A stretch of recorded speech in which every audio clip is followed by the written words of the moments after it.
Hello everyone, आज की जो वीडियो है यहाँ पे दिल्ली यूनिवर्सिटी यूजी एडमिशन 2024 के ऊपर है। सबसे पहली चीज़ यहाँ पे सीएसएस का मतलब क्या होता है, common seat allocation system. Common seat allocation system CSS जो है, अभी आप लोगों को मैं बता दूं, अभी पीजी फॉर्म ओपन है। पीजी का मतलब जिन्होंने अपनी ग्रेजुएशन कंप्लीट कर ली है, अब उन्हें एमए एमकॉम एमएससी वगैरह करनी है, ठीक है। अभी यूजी का फॉर्म नहीं आया। यूजी का मतलब यहाँ पे ये जो बच्चे क्लास 12 पास आउट हो गए, अगर उन्हें बीए बीकॉम बीएससी करनी है तो वो यूजी का फॉर्म फिल करते हैं।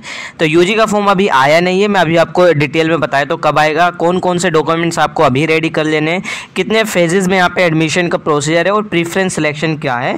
प्रीफरेंस सिलेक्शन की जस्ट मैं छोटी सी डिटेल दूंगा, ज़्यादा एक्सप्लेन नहीं करूँगा, इस फर्दर वीडियो में एक्सप्लेन कर दूंगा विद प्रूफ, ठीक है। अब यहाँ पे मैं आता हूँ तो सबसे पहली चीज़ आप लोगों को ये ध्यान रखना है, दिल्ली यूनिवर्सिटी का जो CSS यूजी का फॉर्म है, आप लोग यहाँ पे देख रहे हो, ये इकोनॉमिक्स टाइम का न्यूज़ आर्टिकल है और कई सारे न्यूज़ आर्टिकल उस टाइम पे आए थे। यहाँ पे जब CUT का फॉर्म मतलब CUT का जब एक अपडेट आई थी तो उस टाइम पे DU की भी अपडेट आई थी। तो उस टाइम पे ये आया था कि जो आपका जो फॉर्म है वो यहाँ पे मिड मई तक आ जाएगा। अब इन्होंने बताया रखा है जो सेकंड फेज है, अभी मैं आपको 3 फेज बता रहा हूँ। तो पहला फेज तो आपका नॉर्मल होता है, दूसरा फेज आपका प्रेफरेंस का होता है। तो दूसरा फेज जो हमेशा ओपन होता है वो CUT के रिजल्ट के बाद होता है। ये जो प्रोफेसर हनीद गांधी है, DU एडमिशन डीन, ये उन्होंने बोला है, ठीक है। अब यहीं पर जब मैं आगे आता हूँ तो इन्होंने और क्या बोला था कि the dates for the UG admission will be declared by mid of May, ठीक है। अब यहाँ पे एक मिडल ऑफ मई, ठीक है, या मिड मई के लो, 15 मई तक एक तरीके से इन्होंने बोला था कि 15 से 20 तक आ जाएगा, लेकिन अभी तक तो फिलहाल आया नहीं है। लेकिन हो सकता है थोड़े और दिन में यहाँ पे थोड़ा सा टाइम ले, हो सकता है आ जाए। कोई अपडेट आएगी तो मैं आपको अपडेट कर दूंगा। फिलहाल तो अभी यहाँ पे इन्होंने मिड मई बोला था, लेकिन मिड मई हो चुका है, काफ़ी दिन हो गए, लेकिन अभी फॉर्म नहीं आया है, ठीक है। अब यहाँ पे अगर मैं नीचे एक्सप्लेन करूँ तो 3 फेज, जैसे इन्होंने कहा रिजल्ट के बाद सेकेंड फेज आएगा। तो पहला फेज जो होता है आपको दिल्ली यूनिवर्सिटी के लिए अप्लाई करना होता है, ठीक है, ये पहला फेज है। दूसरा फेज है आपका यहाँ पे प्रेफरेंस सिलेक्शन का, filling the preference for program and colleges. Program का मतलब होता है कोर्स, ठीक है।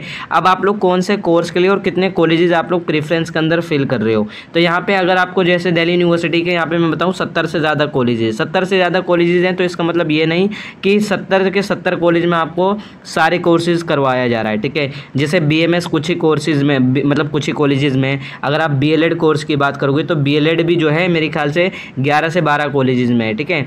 तो कई कोर्सेज ऐसे जो कुछ ही कॉलेजेस करवाते हैं। साइंस स्ट्रीम की बात करोगे तो यहाँ पे मेरे ख्याल से 17, 18, 25 कॉलेज करीब है।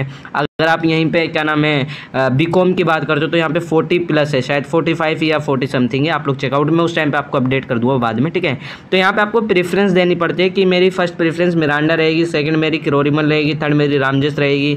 तो इस तरीके से आपको प्रेफरेंस बनानी होती है। अब ये ध्यान रखना, जब प्रेफरेंस बनाओगे तो टॉप के कॉलेज टॉप में रखना, ताकि आपको अपग्रेड में हेल्प मिले। अब ये अपग्रेड वगैरह टॉप कॉलेज क्या है, ये सारी चीज़ें आपको फर्दर जब काउंसलिंग कैसे फिल करते हैं मैं उस टाइम पर आपको डिटेल में आपको समझा दूँगा। अभी फिलहाल इतना समझो, जब प्रेफरेंस बनाओगे तो टॉप के कॉलेज टॉप पर रखना, ठीक है। तो यहाँ पे आपकी 2 चीज़ें हो गई। पहला तो आपको दिल्ली यूनिवर्सिटी के अंदर अप्लाई करोगे, जो आपको डॉक्यूमेंट्स वगैरह रेडी रख लेने हैं। क्या है डॉक्यूमेंट्स अभी बताता हूँ। दूसरा है आपका प्रेफरेंस का, प्रेफरेंस आपको कर देना है। एलोकेशन, अब तीसरा राउंड होता है, तीसरा फेज़ होता है कि अब आपके दोनों फेज़ ऊपर हो गए। तीसरा फेज़ है, इसमें आपको सीट अलॉट हो जाएगी अगर आपके नंबर वहाँ पे मेरिट क्रॉस कर ले तो, ठीक है। अगर आपके नंबर अच्छे हैं तो आपको एडमिशन हो जाएगा। ये तीसरा फेज़ होता है। अब यहीं पे मैं बात करूँ तो कौन कौन से डॉक्यूमेंट्स चाहिए होते हैं, तो यहाँ पे आप लोगों को मैं बताऊँ 2023 का, जिसमें यहाँ पे बेसिकली क्लास 10 की सर्टिफिकेट चाहिए होती है, जिसमें आपका डेट ऑफ बर्थ के लिए चाहिए होता है आपकी, ठीक है। फिर क्लास 12 की मार्कशीट आपकी चाहिए होती है। और अगर आप लोग SC ST OBC EWS minority CW Kashmiri migrant PWD से बिलोंग करते हो तो वो आपका मतलब कैटेगरी सर्टिफिकेट होना चाहिए। अगर आप लोग जनरल से हो तो बेसिकली अभी यहाँ पे आपको 10th और 12th का ही चाहिए। एक चीज़ और ध्यान रख लो, OBC और EWS के लिए 2 चीज़ ध्यान से, 31 मार्च 2024 के बाद का आपका रिन्यू होना चाहिए सर्टिफिकेट, ठीक है। 31 मार्च 2024, ये ध्यान रखो, 31 मार्च 2024 के बाद का आपका जो OBC का है और EWS का जो सर्टिफिकेट है वो रिन्यू होना चाहिए।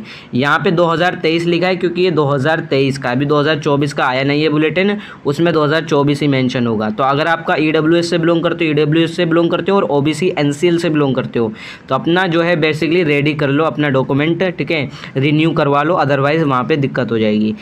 ECA और स्पोर्ट्स कैटेगरी से बिलोंग करते हो तो आपको वो लगाना पड़ेगा, अदरवाइज यह कंपलसरी नहीं है। और अगर आप लोग यहाँ पे मैं बात करूँ यहाँ पे ऑर्फन कोटा से बिलोंग करते हो तो ऑर्फन कोटा के लिए लगाना पड़ेगा, कश्मीरी माइग्रेंट तो कश्मीरी माइग्रेंट के लिए लगाना पड़ेगा। बेसिकली ये सारी चीज़ें हैं, ठीक है। अब यहाँ पे इन्होंने क्लियर बता भी रखा है, सिख माइनॉरिटी कोटा से बिलोंग करते हो तो भी लगा सकते हो अपना रिलेटेड डॉक्यूमेंट, और यहाँ पे ऑर्फन कोटा से बिलोंग करते हो तो ऑर्फन के रिलेटेड आपको यहाँ पे सर्टिफिकेट चाहिए होगा, ठीक है। अब यहाँ पे बेसिकली अगर मैं आता हूँ, क्योंकि ऑर्फन कोटा भी आता है, लास्ट ईयर 2023 में आप लोगों को यहाँ पे डॉक्यूमेंट्स दिख भी जाएंगे। तो ये स्टूडेंट जो है बेसिकली जनरल से बिलोंग करता है, ठीक है, अनरिजर्व कैटेगरी से, तो इसका यहाँ पे सिर्फ फोटो लगा था, सिग्नेचर लगा था, ठीक है। आपका फोटो हो गया, सिग्नेचर हो गया, डेट ऑफ बर्थ हो गई। डेट ऑफ बर्थ के लिए मैंने कहा 10th की मार्कशीट हो गई, क्लास 12 की मार्कशीट हो गई। कैटेगरी यहाँ पे अगर आप बिलोंग करते हो तो लगा सकते हो। अब जैसे इसने ऊपर सिर्फ जनरल कैटेगरी से बिलोंग करता है तो इसने सिर्फ 4 डॉक्यूमेंट यहाँ पे अपलोड करे थे, ठीक है। अब यहाँ पे जैसे मैंने कहा photo, signature, date of birth, class 12 marksheet. Category के लिए यहाँ पे आपको नहीं चाहिए। अगर आप कैटेगरी से बिलोंग करते हो तो लगाओगे SC ST PWD जिससे भी बिलोंग करते हो। माइनॉरिटी कोटा से बिलोंग नहीं करता था तो माइनॉरिटी कैटेगरी यहाँ पे नॉट एप्लीकेबल है, ठीक है, यहाँ पे ध्यान रखना। ऑर्फन से बिलोंग करते हो तो ऑर्फन के लगाना पड़ेगा। कश्मीरी माइग्रेंट लगा सकते हो अगर आप बिलोंग करते हो। CW और PW से बिलोंग करते हो तो लगा सकते हो। फिर यहाँ पे आता है वार्ड कोटा। वार्ड कोटा मतलब अगर आपके पेरेंट्स दिल्ली के अंदर काम, मतलब दिल्ली यूनिवर्सिटी के अंदर काम करते हैं, मैं यूनिवर्सिटी की बात कर रहा हूँ, ठीक है, अगर आपके पेरेंट्स दिल्ली यूनिवर्सिटी के अंदर काम करते हैं एज अ वर्कर हैं तो यहाँ पे उनका वार्ड कोटा होता है, ठीक है। तो वार्ड कोटा यहाँ पे नॉट एप्लीकेबल, तो कोई पेरेंट्स काम नहीं करते। और अगर आप लोग बेसिकली स्पोर्ट्स सर्टिफिकेट अगर आपके पास है तो लगा सकते हो। तो ये सारे डॉक्यूमेंट्स आपको चाहिए होते। 2023 में मैंने आपको बताया ये सारे डॉक्यूमेंट्स इस बच्चे ने अपलोड करे थे, लेकिन ये बाकी इसने जो है ऊपर के सिर्फ 4 ही डॉक्यूमेंट अपलोड कर रहे थे क्योंकि जनरल कैटेगरी से बिलोंग करता था। Photo, signature, date of birth के लिए क्लास 10th की मार्कशीट और 12th की मार्कशीट, बस, ठीक है, इसने ये अपलोड करता।